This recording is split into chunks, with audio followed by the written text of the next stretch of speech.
Lezi indaba zehora lokuqala sikwethulela zona bukhoma hekomkhulu le-SABC e-Auckland Park eGoli nazi ezinohlonze mini nje. The incident happened in Stanton just before 11 p.m. And for now, we know that there are 4 people that have been taken to hospital who were injured and 3 people have been killed. Kudutshulwe kwabulawa abantu abathathu kwalimala abane ngesikhathi kube nokudubulana endaweni yokudlela ebizwa ngesolo enyakatho neGoli. We are going to work together to rebuild Johannesburg, to take Johannesburg back to its glory days.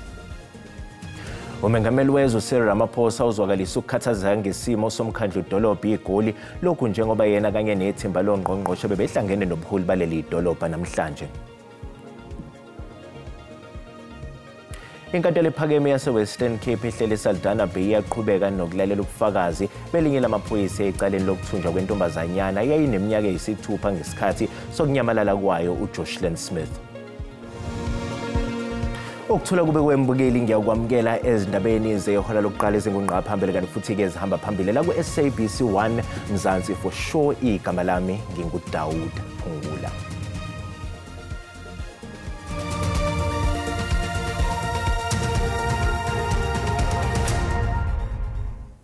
Amaphoyisa aseGauteng aphenye icala lokubulala nokuzama ukubulala emva kwesigameko sokudubula ezidlule nempilo yabantu abathathu kwathi abane balimala endaweni yokudlela eSandton eGoli izolo ebusuku.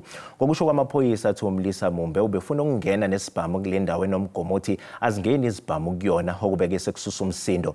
Lokhu kuholele ekutheni kube nokudubulana phakathi konogada bakhe kanye nonogada bale ndawo yokudlela. Intatheli yezindaba ze-SABC uCalvin Dludla uyabika. Asibingelele kuwe sibingelele nombukeli weindaba ze-SABC esekhaya sila eSandton komntakabani kunesigameko ke okubikwa ukuthi ke senzeke izolo ebusuku lapho kuthiwa khona ke umuntu ofike ehamba nonogada bakhe ephetheke isibhamu uma ngabe sizwa kuthiwa ke onogada bala kule ndawo engimemva kwayo bebezama ukumchazela ukuthi ke le ndawo akuvumelekile ukuthi ke umuntu abe nesibhamu kuthiwa ke kube sekusuka ke ingxabano ke kwagcina kudutshulwene siyezwa ke ukuthi ke bathathu ke abantu abadutshulwe bashona kanti ke abanye babo balimele ngizozama nje ukusuka ukuze uza kwethu uThabiso mbukeli wendaba ze-SABC yakhombise le ndawo yokucima ukoma njengoba ubona kunezimoto ke ezimile lapha kunane indawo ke le esivaliwe ke esivalwe ngamaphoyisa ke ngesingisi ke bathi ke it's cordon off njengoba ubona ke amaphoyisa ke akhona ayaxoxa ke ngaphakathi njengoba ubona lapha uThabiso ekukhombisa lezi insizwe ezime lapha enye yazo igqoke ke ihembe elimhlophe ipheketheke idokodo lecala lokho kukhomba ngokusobala ukuthi ke ungomunye wabantu ke ababandekanyekayo ekutheni ke kwenziwe ke uphenyo ngaleli cala sizamile ke mangabe sifika ukuthi sixhumane nomnikazi wale ndawo basinikezile ke inombolo zikamakhala ekhukhwini wakhe kodwa ke uthe uma ezwa ukuthi ke udingwa ke abamaziko eindaba ahlukene ke wavele ke walivala ucingo bayasho ke amaphoyisa ukuthi ke akukaboshwa umuntu kodwa ke uphenyo lusaqhubeka nathi ke silokhu sihlelila sikanisekisila singamaziko eindaba ehlukene sibheka ukuthi ke ngabe kukhona yini ke esingazama ukuthola noma mhlambe ukukhogela ngoba mangabe sizama ukusondela siyabona ukuthi ke amaphoyisa ke ayasihlohloloza ke awafuni inhlobo igama lami nguCalvin wakadludla endabeni ze-SABC ngibika ngeSandton eGoli. Sibonga kakhulu yona intatheli yezindaba ze-SABC uCalvin wakadludla kanti masihlabela phambili umengameli wezwe Cyril Ramaphosa usethole isinqumo sokuthi umkhandlu idolobha iGoli ube nohlaka lwangaphakathi olujutshwe yihhovisi elikamengameli oluzokwaziwa nge-Presidential Johannesburg Working Group. Umengameli Ramaphosa wenzele isiphakamiso emhlanganweni wakhe ongenele usukwini lesibili namhlanje lapho ehambele khona ubuholi bukahulumeni wesifundazwe eGauteng. Ngaphandle nje kokuthi uhulumeni ulungiselela ingqungquthela ye-G20 ezosingathwa eGoli ngasekupheleni kwalonyaka, umengameli Ramaphosa ukhulume ngobumqoka bokuvuselela kabusha kwaleli dolobha elithathwa njengomgogodla womnotho wezwe. We are proposing the establishment of the Presidential Johannesburg Working Group to have the same effect. Now, what this means is that the situation that has evolved here has led you to invite the President into your council chamber. I am now here. I am now here, and we are going to work together to rebuild Johannesburg, to take Johannesburg back to its glory days. uMengameli Ramaphosa utshele ubuholi bomkhandlu dolobha ukuthi kuzofanele buqinise isandla ngokubuyiswa kweningi lezakhiwo engasanakiwe eGoli kanye nalezo eziduniwe ngabathile. Wengeze ngele ukuthi nomthetho omusha osanda kuphasiswa ngodaba lomhlaba uyabavuna. Those abandoned buildings where the owners have either run away should be subjected to the law we've just passed, expropriation, even without compensation. uMengameli Ramaphosa ubheke ukuthi kufike isikhathi sengqungquthela ye-G20 ngolwezi izinto seyihleleke kabusha ngesimo sedolobha okuyilo elizoba ngosokhaya bengqungquthela. Umdidiyeli wethimba lobuholi obusha be-ANC kwaZulu Natal uJeff Radebe ufunge wagomela ukuthi bazolakha kabusha iqembu ukusukela phansi bagxile kuletheni uzinzo kanye nokulethwa kwezidingongqangi emphakathini. Leli thimba elisha leqembu esifundazweni libunjwe ngamalunga angama-67 azoqinisekisa ukuvuselela kwaleli qembu elingenzanga kahle okhethweni likazwelonke enyakeni esifundazweni. Umdidiyeli wethimba lobuholi obusha be-ANC kwaZulu Natal uJeff Radebe uthi okuseqhulwini njengamanje ukubuyisa uzinzo kanye nesithunzi seqembu esifundazweni. My initial observation starts from the electoral results. 17% by any measure is a disaster. So it means that as the ANC, as I indicated, in fact, even national leadership, including our Secretary General, emphasized this point, that we are facing a very, very devastating existential threat in KwaZulu-Natal in particular. Uthi leli thimba elisha esifundazweni lizokwenza konke okusemandleni ukubuyisa ukwethenjwa kweqembu kulesifundazwe. My job and that of my 65 other colleagues of ours is to start from ground zero, moving brick by brick, root and branch, in order to rebuild and renew the organization to be at the forefront of service delivery in particular, not focusing on internal challenges that the ANC is facing, but to look at what we need to do in order to improve the quality of life of all the citizens of KwaZulu-Natal.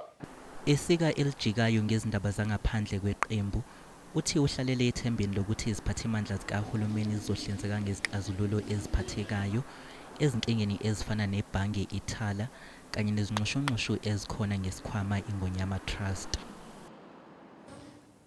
Ungqongqoshe wezobudlelwane namazwe omhlaba kulelo Ronald Lamola uthi ukhona omela elakuleli eMelika njengamanje. Uqhubeke wathi abanankinga ngebona nabantu ababa nezingxoxo neMelika ngasese kodwa labo bantu bangazenzi phela abamelela kuleli kulezo zingxoxo.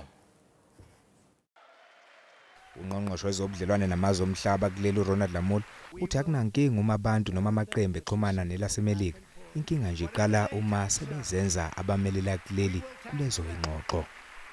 There is nothing wrong with any party or anyone engaging with whoever they want to engage with anywhere in the world, including in the US.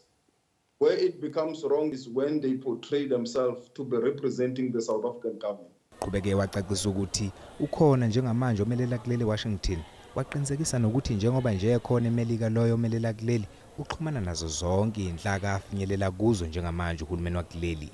The South African government is duly represented in Washington by Ambassador Rasool. There is no vacancy, there is no gap. Kusenjalo, ungqongqoshe uthi bayazwelana nenhlangano engayenzi inzuzo eyiphazamisekile. The challenge that has arisen is the fact that the support to the various NGOs and other necessary support measures, which has also affected jobs of many people that are employed by these NGOs, which we sympathize with as the South African government. Uphethe ngokuthi okuseqhulwini kubo njengohulumeni ukuba kujabula izakhamuzi zakuleli ngeinquma abayithathayo. Silento kuhle ngidi eindabeni zeSABC. Liyaqhubeka icala lokunyamalala kwentombazanyana uJocelyn Smith nowanyamalala eneminyaka eyisithupha ubudala nyakenye. Inkantolo ephakeme yase-Western Cape ehlele eSaldanha Bay iyaqhubeka nokulalela ubufakazi obethulwa yiphoyisa uSergeant Meyer Milstein nokuyilungu lethimba lamaphoyisa elibhekele udlame olubhekiswe ezinganeni kanye namacala okuhlukumeza. Njengoba ofakazi bombuso beqhubeka nokuthola ubufakazi enkantolo ephakeme yase-Western Cape ehlele eSaldanha Bay kuyavela ukuthi umama kaJocelyn Smith wayengabonakali njengomuntu okhathazekile ngokulahleka kwengane yakhe. uSergeant Meryl Milstein noyilungu lethimba lamaphoyisa elibhekele udlame olubhekiswe ezinganeni kanye namacala okuhlukumeza uthi bona babesebenzisa ulwazi ababelinikezwe umama wentombazanyana. My investigation was a missing child. So which is still missing. So if we do receive information, which we do periodically, and it can be followed up, then we follow it up. uMilstein uthi umngane kamama kaJocelyn Smith wayekhona ngosuku lwesigameko yize kunokushayisana kwezitatimende ezifungelwe ezabhalwa ngosuku lwesigameko. My Lord, the statement obtained from Ms. Lombard indicated that Steffi was on the scene. Die verklaring wat gekry van Ms. Lombard het behels dat Steffi ook op die toneel was. And it was confirmed by Mr. Apollos that Steffi is Stefano van Krijn. Icala liyaqhubeka. Bukele sisathi qhu ezitolo kanti uma sibuya sizokuphathela uWT. In the past 2 weeks, 3 drug traffickers were also arrested at OR Tambo International Airport. Amaphoyisa asecekele phansi izidakamizwa ezibiza izigidi zamarandi eKapa. Lezi zidakamizwa zibhadanywe ezifundazweni ezimbili iWestern Cape kanye neEastern Cape.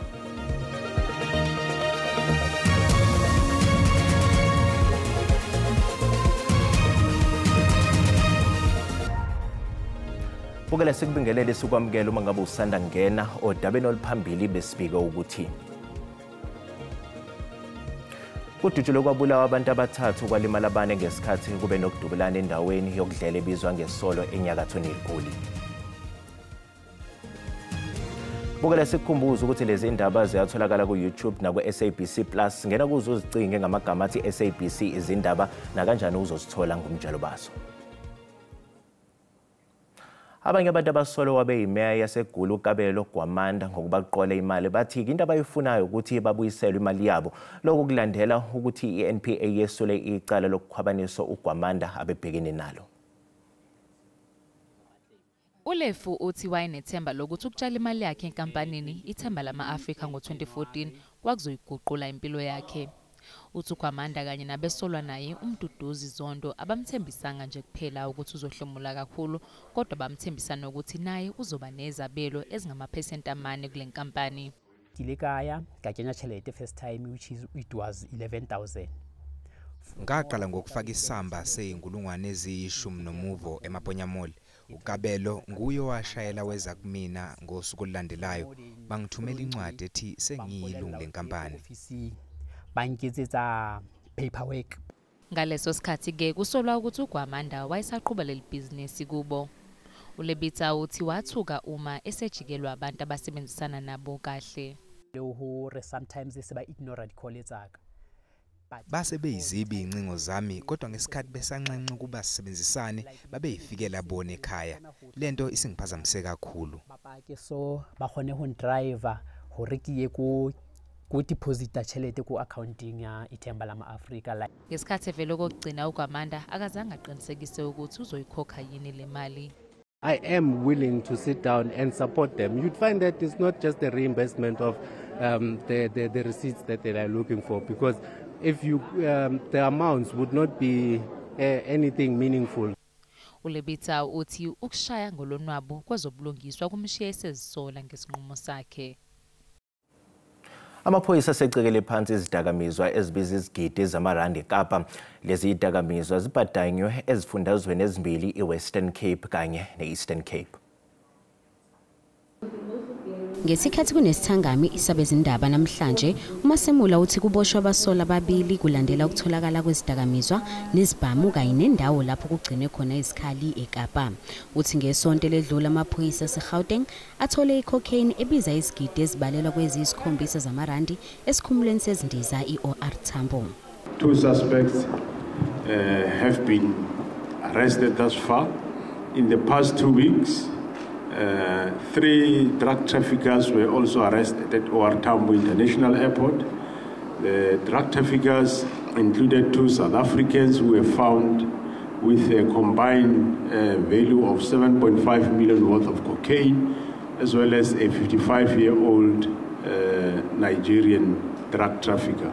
uMasemula uthi ngesikhathi kunomhlangano izolo ubeyingxenye yezingxoxo nenhlangano yomphakathi kanye nezishoshovu lapho bephakamise nokukhathazeka mayelana ngokungaphenduli ngokusheshsha kwamaphoyisa uma bebika ngesigameko ezenzekayo emphakathini. I was part of that meeting. Myself and the minister, we met the civil society. They raised their concerns around policing and areas of their concerns, which we agreed that we take note of what they said, for example, slow response. Ugcizelele ukuthi izoqhubeka imikhankaso yokuthungatha izidakamizwa ikakhulukazi kulabo abaziletha ngobuningi zisuka emazweni aphesheya. Amaqembu ezombusazwe abenembono ehlukene ngenkathi kuqhubeka inkulumo mpikiswano emayelana nesinqumo sikaMengameli waseMelika uDonald Trump sokunqabula usizo lwezemali obelitholwa elakuleli. We will expropriate land without compensation, whether they like it or not. If they object, they can seek refuge in America. Trump doesn't owe South Africa any cent whatsoever. And for that reason, we need to stand on our own. We must not waste this crisis. For that reason, Honorable Malema, I am challenging this House. Can we call a debate? To come and debate in this House. Why? All of us here, including all well-to-do South Africans who are on medical aid, why are we still getting heavy subsidies to stay on private medical aids? This is not about aid, it is about power, control by a minority of racist landowners and beneficiaries of colonialism and apartheid over our land and resources, and whether South Africa has the right to determine its own future without external influence.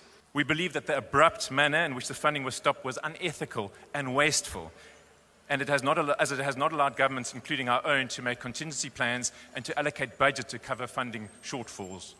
It has, however, taught us as South Africans that in this post-COVID era, we will need to become more self-reliant. Umlimi esifundazweni uKwaZulu-Natal uthi lingase lishabalale iplazi lakhe njengoba engakwazi nje ukukhipha nokufaka imali ebhangi Ithala. Ngasekuqaleni kwalonyaka Ithala lathola umyalelo ukuthi limise konke ukusebenza kwalo kulandela isicelo sokuhlakaza kwalo esifakwe uhlaka olusebenza ngaphansi kwebhange lombuso. Iplazi ivelavila likaMhlengi Ingcobo neminyaka engama-26 lake laba iplazi elenza kahle kakhulu kwaDukuza esifundazweni kwaZulu-Natal. Njengamanje njengoba nje abasebenzisa ibhangi Ithala benenkinga yokuthola imali yabo, uNgcobo uthi selizovalwa iplazi lakhe. Ukuvala kwebhenki Ithala kusilimaza kakhulu ngesimo sokuthi asikwazi ukuthola le mali lebesikwazi ukuyifihla ye-business account noma yokuqhuba imisebenzi yeinsuku zakhona la eplazini. Nanakhona nje ukukhokhela abasebenzi uma kusuke kuphela inyanga kusisinda kakhulu. uNgcobo unxusa uhulumeni wesifundazwe ukuthi amsize ngezinto ezibandakanya umanyolo ukuze uqhubeke umsebenzi eplazini lakhe. Sivelavila farm kukho konke sinxusa njengamanje siphakamisa izandla zethu siyanxenxa kuhulumeni iminyango kahulumeni kanye nosomabhizinisi abayimele ukuthi mhlasimpe kuze nathi sikwazi ukuqhubeka senze umsebenzi wethu wansuku zonke. Konke lokhu sekuphazamisa inhlelo zakhe uNgcobo zokukhokhela izisebenzi zakhe kwamphoqa nokuthi adilize izisebenzi eziyisithupha. Izisebenzi ezisasele zithi zesaba ukuthi iplazi lizogcina luwile. Uphelele umsebenzi esikhathini esinje umntanami eqeda umatric engidinga ukuthi ngimsupport ngihleze ekhaya angisebenzi ngenxa yayo inkinga zala ekhaya ziningi kakhulu especially ezizimali. uMhlengi Ingcobo ungomunye wamakhasimende angaphezulu kwe-250 aphazanyiswe inguquko ezenziwe yibhange iThala. Bonke sebebeke ithemba labo kokuzokwenzakala enkantolo mhla ziyi-17 kwephezulu. Umhlahlo wesimo sezulu uyalandela emva kwekhefu.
Bukelize yagoqa izindaba zehora lokuqala uzakwethu bayeza nezindaba ngolimi lwesiNdebele uma ligamanxa ihora lesihlanu. Thina sizoba nezinye izindaba uma libumbana ihora lesikhombisa kusihlwa. Bukeli usale kahle.